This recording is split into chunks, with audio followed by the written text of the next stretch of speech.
Hello and welcome to another Atypical and Philosopher video with myself, Jonathan M.S. Pierce. This is a bit of a philosophical foray into the world of belief and something called Doxastic Voluntarism. What is that? Well, Doxastic means that it pertains to belief. Voluntarism means it pertains to voluntary control over said belief.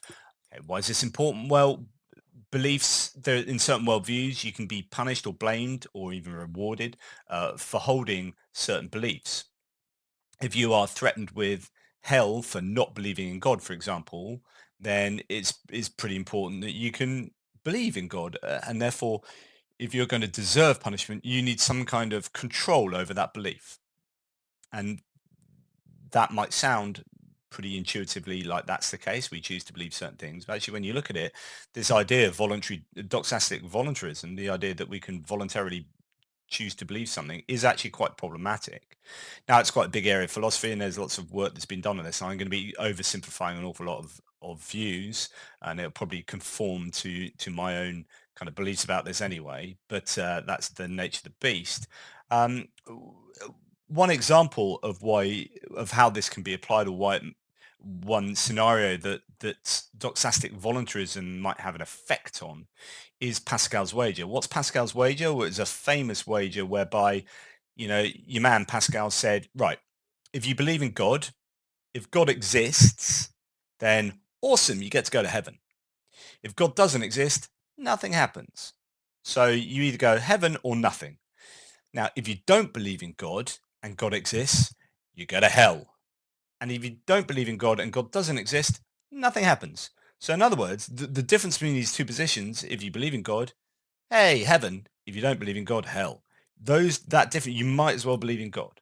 But this kind of wager assumes that actually you would look at this wager and go, well, I might as well believe in God now. Therefore, I'm going to choose to believe in God. So you have this voluntary um, power over your beliefs, and you get rewarded with heaven as a result. But that is what is very contentious. It's a contentious point that you can exercise voluntary will to overcome any kind of belief to change that belief. So that's what we're going to look at today, and we'll see how we get on. Now, first thing we might need to look at is, what is a belief? So let's just go to a basic Wikipedia definition of belief. So a belief is a subjective attitude that something or some proposition is true. So this is kind of epistemology, right? Uh, in epistemology, so the study of knowledge and truth, philosophers use the term belief to refer to attitudes about the world which can either be true or false. So whether I believe in God, or some people believe in God, some people believe that God does not exist. Uh, of course, that is either true or false. And again, can get into long weeds of truth here, but someone that you got someone who believes that God exists, someone that believes that God does not exist, and of course that's irrespective of what is actually true. So you can hold these beliefs whether it's true or not. You believe it's true. So that's broadly what we're going to talk about belief. I mean, you can get a little bit more refined here. So in the Internet Encyclopedia of Philosophy, the entrance on doxastic voluntarism, indeed, it talks about how you can have two understandings of a belief. So one, you comprehend and affirm the proposition. So like, I don't know, I know that 2 plus 2 equals 4. Like I believe that's true, or I believe my name is Jonathan Pierce. But there are also things that I would believe, but I've never really thought about. So there's a second option, which is a person is disposed to comprehend and to affirm the proposition. So if you came across that kind of proposition, you would believe it is true. Okay, so there you go. Just a belief. But the thing for me is that beliefs can actually exist in to differing levels, right? So I know often think about, would I put my mortgage, would I put my house on that? I believe my name is Jonathan Pierce, like legally speaking, or I'm like almost 100% on that. Well, I'm kind of 100% on that. But I believe it won't rain tomorrow. I do believe that, but I'm like, weather forecast could be wrong. That's like a 75%.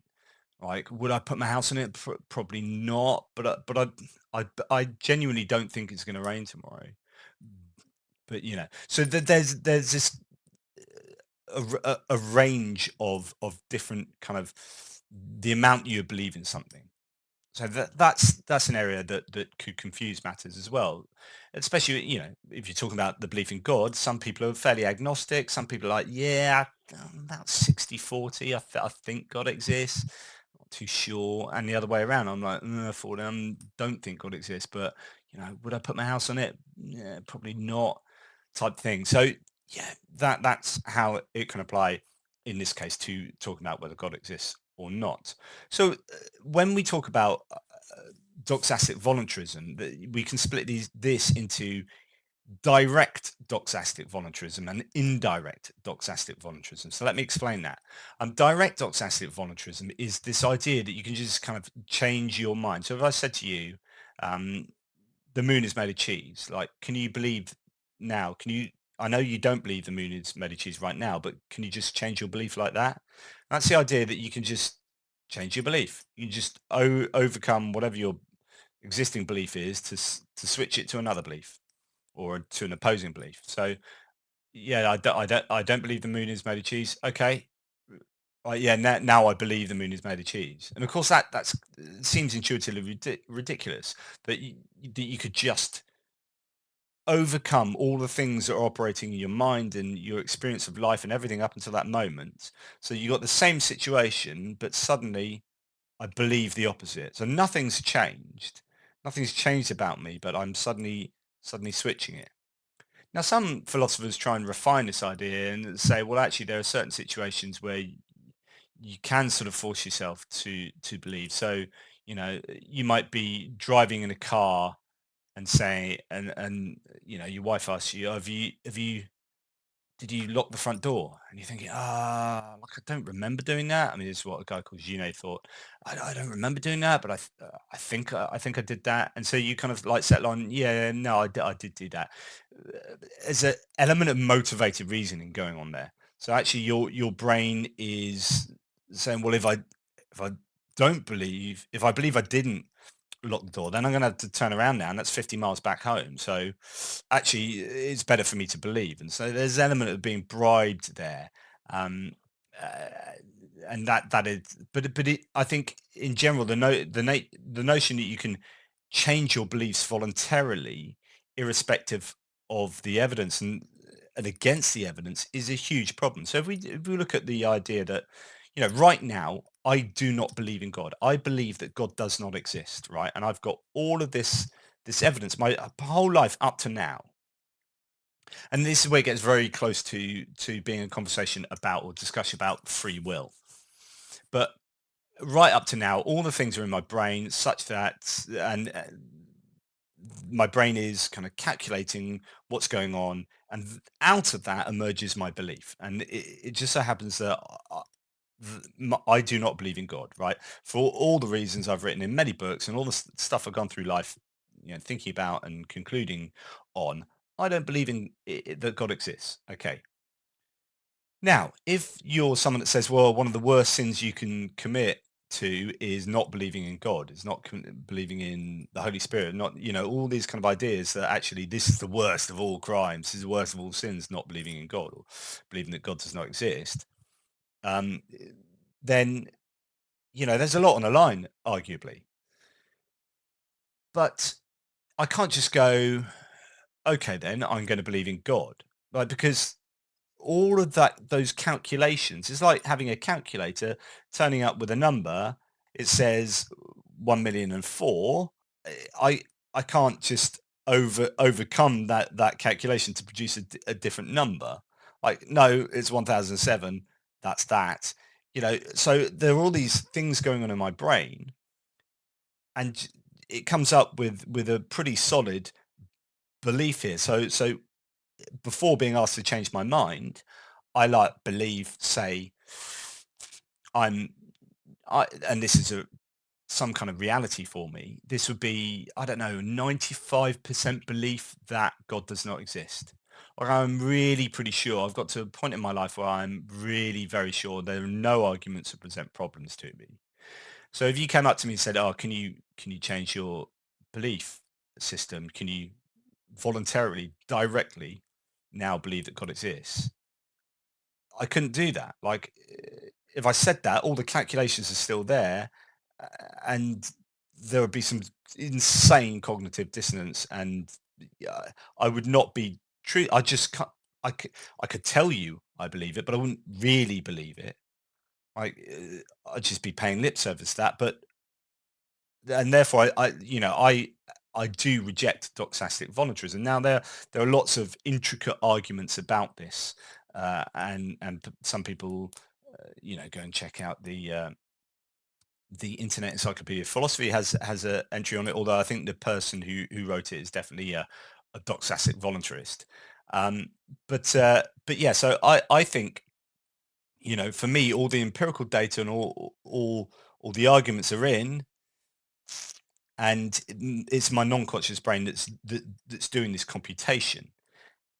And we can talk about like theory of mind here, like whether our consciousness is driving our behaviors, or whether our behaviors are driving our consciousness. Our consciousness is like an afterthought. There's a position in philosophy called epiphenomenalism, which is the idea that, like, steam is a natural byproduct of boiling a kettle. When you boil a kettle, steam is generated. When your brain works, when it does its computation, the byproduct is consciousness.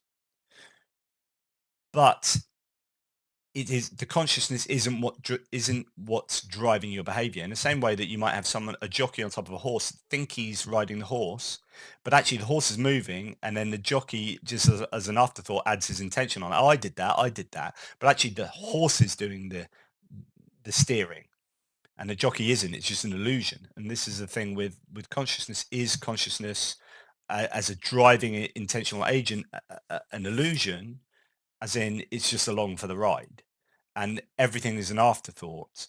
Oh, yeah, yeah, yeah. And you make up a narrative after your non-conscious brain is basically decided what it's going to do and what it's going to say. I haven't chosen any of the words I've said just now. The words have just come out, right?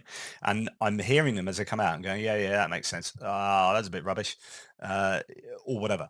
And and then if my brain goes, oh, those words are a bit rubbish, I need to re-say that. It's actually that metacognition is a reflection of the non-conscious brain already hearing and recognizing that I need to re-say that. So it's not like my re-saying that those couple of sentences or whatever is not a decision from the consciousness. Like, that is still, even that recognition is an afterthought of consciousness. With the non-conscious brain has already gone there and done that. Anyway, it's not saying that's 100% what happens. It's just one theory. I favor that to some degree. And this is going to be wrapped up with free will, but certainly I think doxastic voluntarism, the idea that you can make yourself believe something, especially if it's not, like, I can imagine you could do that in a 50-50 scenario where, like, is it going to rain on Jupiter? Yeah, and you end up believing it because it's not something you put your house on. But if you've got a really strong belief, then I don't think that you can just change that like that.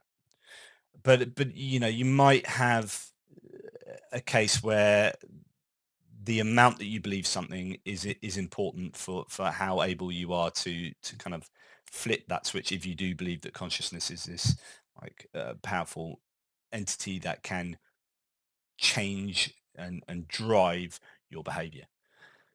But then you have something called indirect doxastic voluntarism. So indirect doxastic voluntarism is stuff like doing behaviors that might lead towards you changing your mind. So it might be like, I really hate classical music, but you know what? I'm going to decide I'm going to pick up the violin. I'm going to learn to play with the violin, knowing that doing that might lead to a change in your belief eventually. So you get into playing the violin, you play it for a couple of years, and you learn to love the music, and that is what leads you to changing your belief.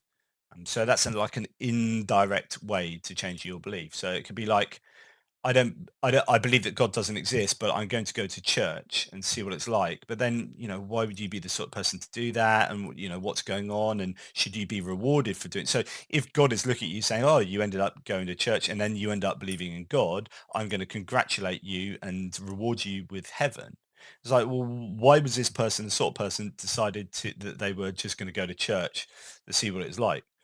Is it why would someone else in that same situation decide not to do that? And what is it about them? And did they have control over that part, the part that is the variable that determines what? And this is where it gets all onto free will always. But that variable that gets them to deciding they're going to go to church just to see what it's like and end up going there and end up eventually believing. I think that is what needs to be unpicked. So I think even indirect doxastic voluntarism has issues when it comes to praiseworthiness and blameworthiness. Um, so believe the idea that we can choose our beliefs is, I think, thoroughly problematic. Although it might be something that we intuitively think is kosher and fine, but it really isn't. It's interesting that David Hume kind of wrote about this in a couple of places. This first quote is from the Treatise of Human Nature. He said, "The mind has the command over all its ideas and can separate, unite, mix and vary them as it pleases, so that if belief consisted merely in a new idea annexed to the conception, it would be in a man's power to believe what he pleased. We may therefore conclude that belief consists merely in a certain feeling or sentiment in something that depends not on the will, but must arise from certain determinate causes and principles of which we are not masters." So this reminds me of Arthur Schopenhauer said, man can do what he wills, but he can't will what he wills. So you can my volition, I can do what I want, but my desires are themselves determined by other causal factors. And he says elsewhere, so this is taken from another work, The Inquiry Concerning Human Understanding. He says, "For as the mind has authority over all its ideas, it could voluntarily annex this particular idea to any fiction and consequently be able to believe whatever it pleases. Contrary to what we find by daily experience, we can, in our conception, join the head of a man to the body of a horse, but it is not in our power to believe that such an animal has ever really existed. It follows, therefore, that the difference between fiction and belief lies in some sentiment or feeling which is annexed to the latter, not to the former, and which depends not on the will, nor can be commanded at pleasure." And I would agree to that with that. But of course, these things are contentious in philosophy. Some people will argue for direct doxastic voluntarism, and many others against it. I just think that, especially when you join it up with the ideas of free will, it is a problematic concept. Anyway, let me know what you think. This is more like a dip your toe into whether we can choose to believe or not. As ever, thanks for watching. Please like, subscribe and share. And thanks for all your support for the channel.